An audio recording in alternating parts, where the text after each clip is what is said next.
அதுக்கு வந்து அவன் ஒரு விஷயம் பண்ணான். என்ன விஷயம்னா, இப்போ அவன் வந்து ஒரு ப்ரோக்ராம் வந்து எழுதுறான். அந்த ப்ரோக்ராம் வந்து என்ன பண்ணும்னா, ஒரு ப்ரோக்ராமை அவன் இன்டர்நெட்டில் ரிலீஸ் பண்ணான் அப்படின்னா, அது என்ன பண்ணுன்னா இன்னொரு கம்ப்யூட்டருக்கு போயிட்டு அதை செக் பண்ணிட்டு அந்த ப்ரோக்ராம் வந்து காப்பி ஆகிட்டு திரும்பியும் என்ன பண்ணுன்னா அவனுக்கு வந்து ஒரு கவுண்ட் அனுப்பும்.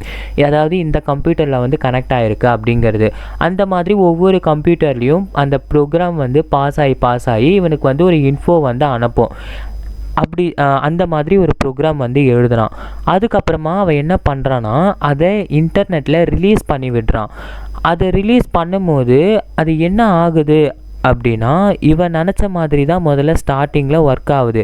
ஒரு கம்ப்யூட்டர்லேருந்து இன்னொரு கம்ப்யூட்டருக்கு அந்த ப்ரோக்ராம் போகுது. அது வந்து காப்பி ஆகுது. இவனுக்கு வந்து இன்ஃபோ அனுப்புது.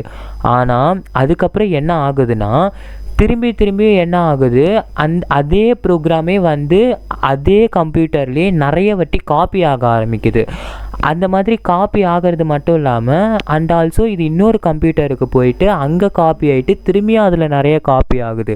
அந்த மாதிரி நிறைய கம்ப்யூட்டர்ஸுக்கு போய் நிறைய காப்பியாக மேக் ஆகிட்டுருக்கு.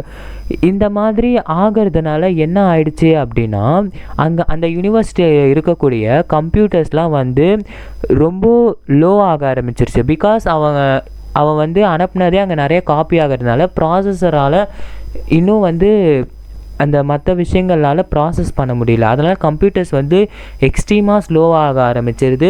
சிலதெல்லாம் வந்து ஃப்ரோஸ் ஆகிடுச்சு, சிலதெல்லாம் கம்ப்ளீட்டாக க்ராஷ் ஆகிடுச்சு. இப்போ யூனிவர்சிட்டியில் இருக்கக்கூடிய அந்த பீப்புள்ஸ் அண்ட் ரிசர்ச் லேபில் இருக்கக்கூடிய சயின்டிஸ்ட்டுக்கெலாம் என்ன நடக்குதுன்னே தெரியல. அவங்களுக்கெல்லாம் இது பார்க்கும் போது ரொம்ப ஏதோ ஒரு மாதிரி வித்தியாசமாக ஆகுது, என்ன ஆகுதுன்னு தெரியல அப்படிங்கிறத அவங்க வந்து பார்க்குறாங்க. அது மட்டும் இல்லாமல் அந்த ஸ்ப்ரெட் பண்ணா அப்படின்னால அவன் ஒரு ப்ரோக்ராம் எழுதுனான் அப்படின்னு சொன்னால, அந்த ப்ரோக்ராமுக்கு பேர் வந்து செல்ஃப் காப்பி ப்ரோக்ராம் அப்படின்வாங்க.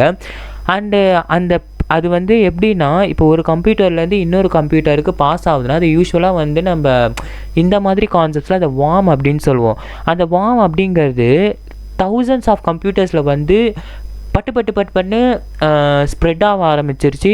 அது வந்து நிறைய கம்ப்யூட்டர்ஸில் போயிடுச்சு. இவங்களுக்கு வந்து இந்த ரிசர்ச் ஆர்கனைஸருக்கு வந்து பார்த்திங்கன்னா அவங்க வந்து ரொம்ப ஷாக்காக இருந்தாங்க. அவங்களுக்கு வந்து என்ன பண்ணுறது அப்படிங்கிறதே தெரியல, இது எப்படி ஹேண்டில் பண்ணுறதுன்னு தெரியல.